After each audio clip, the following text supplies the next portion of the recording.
ndaje les femmes de Benno Bokk Yaakaar waxtaan ak askan wi si jéego yu am solo yu jiitu réew mi teg te ñëpp teg si seen gët. ak xool nees mën a def ba ñëpp joxante loxo. jëm si yoonu ndam. loolu am na solo am na maanaa te it am na njëkkital si nekkinu sénégalais yi. L'émergence placée sous le sceau, bien évidemment, de l'émergence a pour objectif de pouvoir partager avec les différentes cibles, surtout la cible de cœur, qui est les populations donc, sénégalaises, les réalisations donc, du président Macky Sall. Et également, le partage se fera en direct et en wolof pour que les populations puissent s'imprégner davantage des réalisations du président, les assimiler et également s'en approprier. C'est la raison pour laquelle nous avons invité toutes les autorités en charge des programmes et projets du président Macky Sall pour pouvoir mettre en exergue les réalisations. Vous verrez tout à l'heure le PUDC qui fera voir ce que le président a réalisé dans ce domaine. Vous verrez également le PUMA, vous verrez également FES, vous verrez 3FPT, c'est le financement de la formation des jeunes, donc un financement gratuit pratiquement pour les jeunes. Également, vous verrez ce que fait bien évidemment l'APEX en termes donc, de réalisation. Vous verrez le port autonome de Dakar avec les perspectives avec le port de Ndayane en termes d'emploi.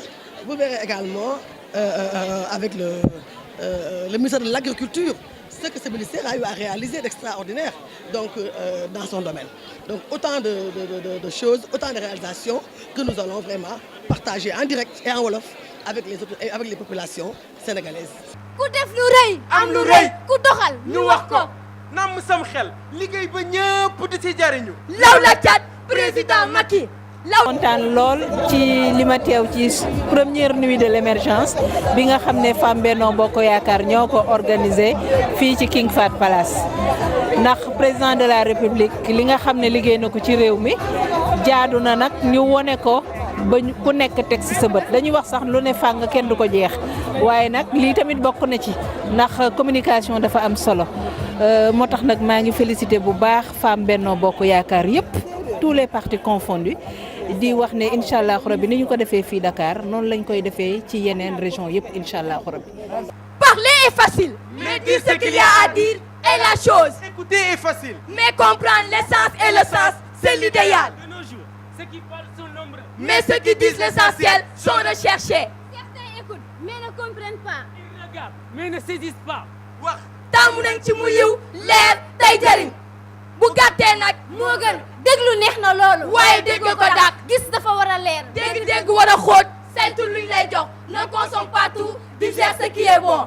dire ce qu'il y a à dire. de manière à dire ce qu'il y a à dire. jouer, parler, sensibiliser, théâtraliser.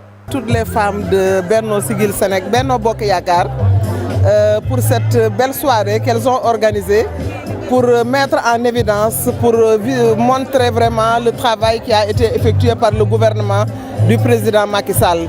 Je pense que le plan Sénégal émergent mérite d'être vulgarisé, mais mérite également d'être connu par l'ensemble des Sénégalais, surtout les réalisations qui sont faites dans ce cadre et dans tous les domaines. Je pense que si on prend le volet économique du plan Sénégal émergent, avec l'agriculture, avec l'élevage, avec d'autres activités qui sont menées, si on prend le volet social, parce que cette année même le président en a fait une année sociale, si on prend le capital humain qui permet vraiment d'avoir des ressources humaines de très grande qualité, je pense que c'est un plan vraiment qui a une vision mais qui a une très grande envergure et qui va être déterminant pour le devenir des Sénégalais.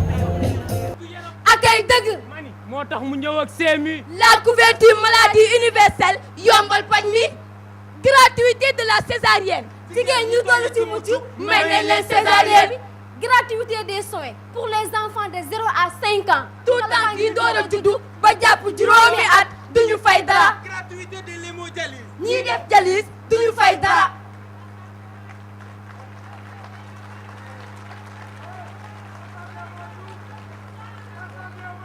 oui gratuité des antirétroviraux. jël ay garab di la ko may. avec le programme PUMA. construction d'établissements de santé et don d'ambulance. tabax ay kër docteur yombal évacuation. Pipo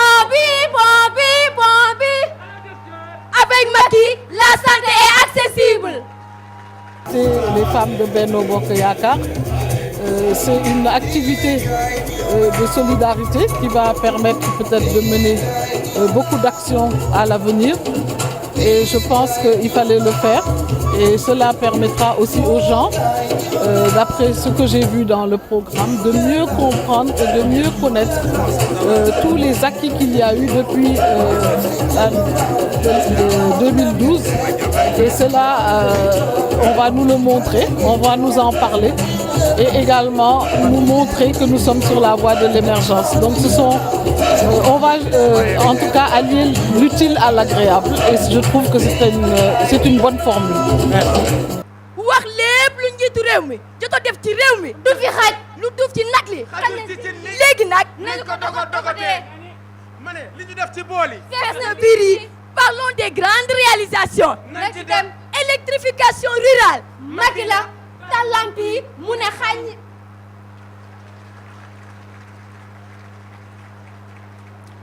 Production d'énergie à suffisance, surtout à travers la Sénélec. Macky la xuy xamaj romb nañ ko Et un projet de rêve finalement réalisé. le pôle urbain de Diamniadio. Waaw ay dëkkuwaay yu mucc ayib ay jumtukaay yu xarala kongu takku. ma ne nana ga ca doom bu sukar ga ca risaatool xoolal kasu lewal du ko yàq da koy defar muy fuur may ma guux deuxième. fonde jaay ma fonde ay fonde ñaata Fonde 200 ma def si tiga dege. mais fonde jaay ma fonde ay fonde ñaata ay fonde 200 nga dem ci tiga dege. L'arène nationale réalisée par Macky Sall.